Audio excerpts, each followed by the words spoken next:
Des retours d'expérience, d'accidents à la maison, en voiture, au travail, ainsi que des témoignages pour vous permettre de tirer les enseignements et renforcer votre vigilance. Sauvons nos vies, le podcast de Prévence, déclencheur d'électrochoc.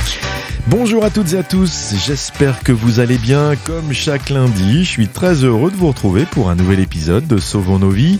Sauvons nos vies, c'est un podcast qui aborde la santé et la sécurité sous l'angle humain et non technique ou réglementaire, comme cela pourrait être le cas. Vous êtes manager, cadre ou dirigeant, vous vivez des événements au sein de votre organisation et vous souhaiteriez avancer et progresser sur le sujet de la santé et de la sécurité au travail, vous êtes au bon endroit. Je reste à votre écoute pour échanger ensemble sur un sujet, un épisode ou une thématique. Et si vous le souhaitez, n'hésitez pas à le faire sur notre page LinkedIn Sauvons nos vies. Si vous souhaitez également aborder un sujet qui n'a pas encore été développé, vous pouvez le faire également sur cette même page LinkedIn Sauvons nos vies. Ce podcast vous raconte aussi des histoires fascinantes et parfois même terrifiantes d'accidents de travail, à la maison ou sur la route, pour vous rappeler que la vigilance est la clé de notre sécurité. Aujourd'hui, je vais vous plonger dans une histoire qui aurait pu tourner au drame si le destin n'en avait pas décidé autrement. Attachez vos ceintures, car l'histoire que je vais vous narrer résonne comme un avertissement sur le facteur humain dans nos accidents.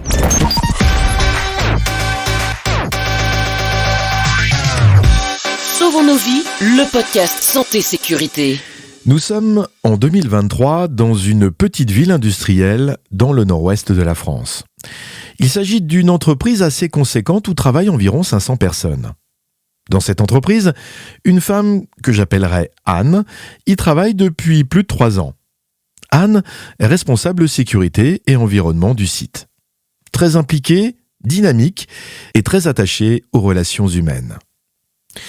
Dans cette entreprise, il y a également Maxime. Maxime, lui, est technicien de maintenance et il est très réputé pour sa compétence et son habileté à résoudre des problèmes parfois complexes. Cependant, nous allons découvrir que même les meilleurs peuvent parfois glisser dans la complaisance.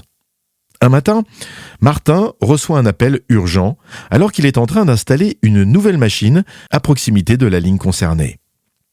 Maxime, sans perdre une seconde, se rend sur place pour évaluer la situation. La pression est palpable, le temps presse, comme toujours, et le chef d'équipe de production compte sur lui pour remettre la ligne de production en marche.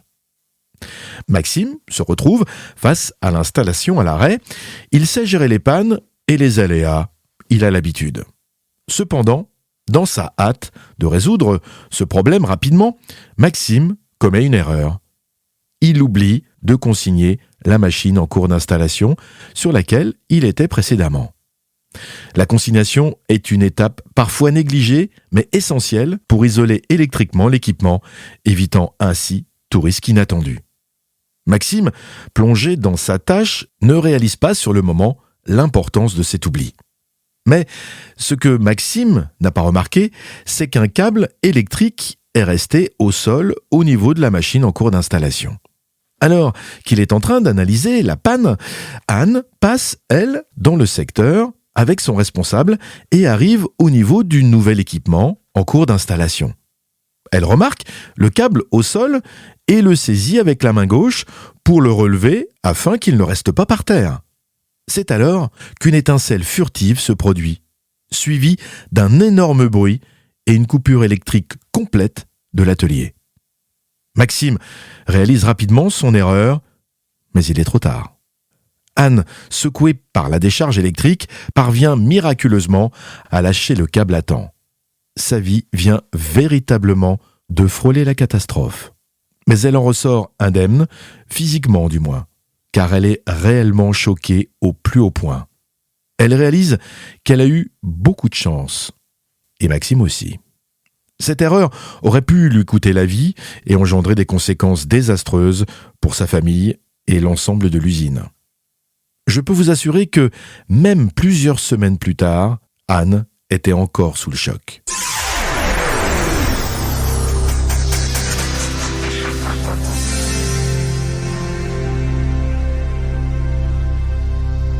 Maintenant, revenons quelques instants en arrière. Imaginons que Maxime, au lieu de succomber à la pression du temps, aurait pris quelques minutes supplémentaires pour consigner l'installation et vérifier que la machine en cours d'installation était bien hors tension. Imaginons qu'il aurait respecté ces mesures de sécurité même dans l'urgence. Eh bien, cette histoire n'aurait tout simplement pas existé. Cette histoire met en lumière un aspect crucial de notre comportement quotidien.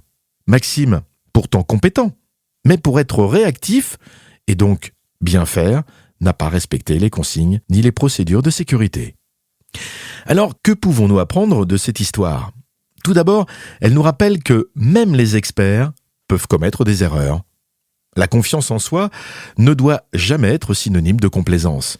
Si les procédures de sécurité existent, c'est bien pour une raison et elles doivent être suivies, quelles que soient les circonstances. De plus, cette histoire souligne aussi l'importance cruciale de la consignation. Prendre le temps de rendre une installation inopérante avant toute intervention, c'est s'assurer que chaque geste restera maîtrisé, que chaque action sera dénuée de tout risques inutiles. C'est la garantie surtout de rentrer chez soi sain et sauf. Par retour d'expérience, je peux vous dire que les accidents pour cause de non-consignation sont généralement très graves. Je dis souvent aux équipes de maintenance, face à un moteur, un convoyeur, un robot ou même ici un courant électrique, même en basse tension, vous êtes certain que vous ne ferez jamais le poids. Si l'on regarde la définition d'une consignation, on lit qu'il s'agit d'une procédure de sécurité planifiée qui consiste à neutraliser les sources d'énergie pendant une opération de maintenance ou de réparation d'une machine. Les consignations peuvent être de différents types, électriques, comme dans notre histoire, mais elles peuvent être aussi mécaniques, pneumatiques ou encore hydrauliques. Comme le dit la définition, elles concernent toutes les formes d'énergie. Pour ce faire, il y a au minimum 3 étapes pour réaliser une consignation efficace. 1. La consignation de l'installation pour justement séparer les énergies potentielles des personnes intervenantes. Ces condamnations peuvent se faire avec un cadenas, généralement, qui ne permettent pas de redémarrer l'installation. En 2, l'identification pour informer sur le ou les personnes qui interviennent sur l'installation, car pour une sécurité maximum, il faut autant de condamnations, donc de cadenas, que d'intervenants. Il est donc intéressant de savoir quel cadenas appartient à qui. Et enfin, vérifier pour contrôler avant d'intervenir que là où les énergies sont bien inexistantes. En juin 2020, l'INRS a rédigé un article indiquant qu'il y avait entre 10 et 14% des accidents du travail liés aux machines et au manque de consignation. Mais si ce chiffre ne vous semble pas si important que cela, la gravité des accidents liés à un manque de consignation est généralement très grave, voire mortelle, hélas. Car la personne est directement en contact avec les énergies, sans aucune protection. Et vous en conviendrez, un homme face à une force mécanique ou électrique, les dégâts ne peuvent être qu'impactants. Quand j'observe les entreprises dans lesquelles j'interviens, c'est un des sujets encore récurrents en France aujourd'hui, et je mettrai le sujet des consignations un peu en comparaison en quantité avec le non-port de la ceinture sur les chariots élévateurs.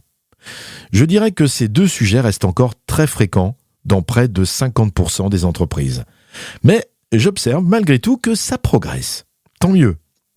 Et comme l'indique l'histoire racontée en ce début d'épisode, la flemme, le petit gain de temps ou encore la maîtrise technique sont les principales causes qui amènent les personnes à ne pas consigner.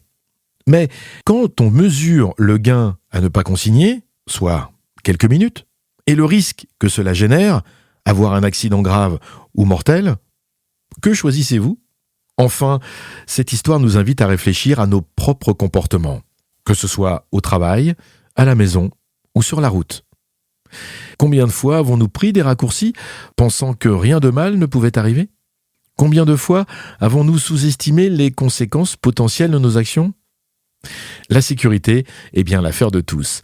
Cette histoire n'a pas pour but de semer la peur, mais bien de vous rappeler que la vigilance et le respect des règles peuvent sauver des vies. Et elles sont majoritairement liées à nos décisions et donc aux facteurs humains. Maxime a eu de la chance que Anne s'en sorte bien. Mais la prochaine fois, la chance sera-t-elle toujours de son côté ? Et vous, chez vous, La prochaine fois que vous aurez besoin d'intervenir sur une prise de courant ou un interrupteur, aurez-vous le réflexe de couper le disjoncteur, même s'il faut que vous alliez dans votre garage ? Voilà, cet épisode arrive à son terme. Merci de l'avoir suivi. J'espère qu'il vous aura intéressé et aura peut-être généré quelques réflexions.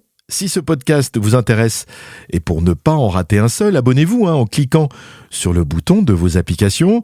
Si vous avez des questions ou des remarques, vous pouvez le faire en m'écrivant sur la page LinkedIn « Sauvons nos vies ». La semaine prochaine, je vous parlerai d'énervement et comment cela peut aussi avoir un impact sur notre sécurité. Rares sont ceux qui ne s'énervent jamais, non ? Allez, belle semaine, à lundi prochain. Et en attendant, sauvons nos vies.